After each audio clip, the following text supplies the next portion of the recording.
سكتش، شربت الكاس وقلت خلاص ده اخر كاس وما قدرتش.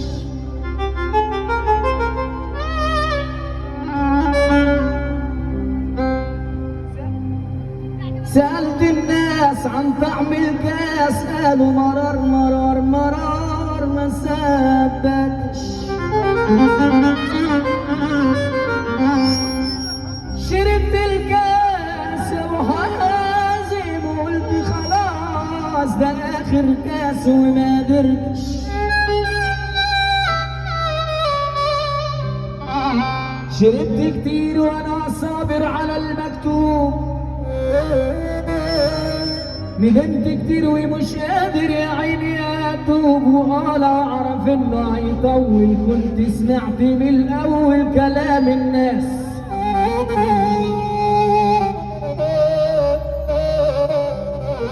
الناس دي زي الساعات بتقدم وبتأخر، وفي ناس دقيقة أوي لا تقدم ولا تأخر، وفي ناس زي الثواني الثواني الثواني يا علوان كلها إحساس. كل الناس بتكبر على السادة حتى على السلامة.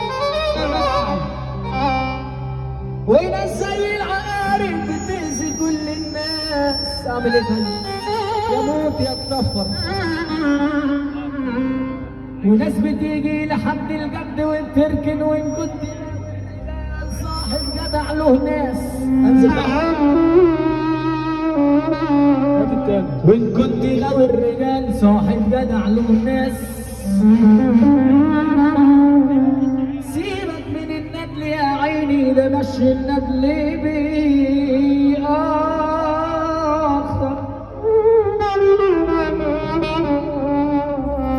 والجدعنة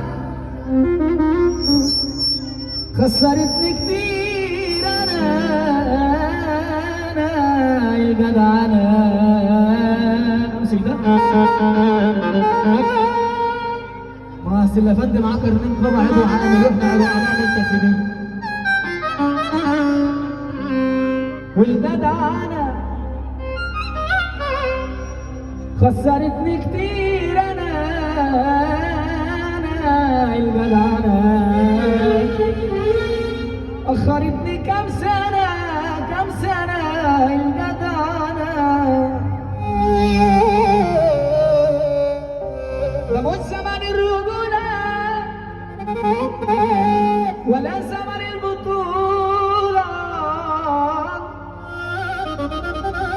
زمن الناس اللي لسه في المرجلة بسنة أولى.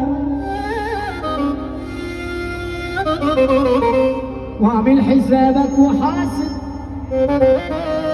ده الندل هو اللي راكب، وقلة الأصل النهارده بقى هو ده الصنف اللي غالي. صلى على النبي اللي بيحب النبي يسمعوني سافة كده. بطلت يوم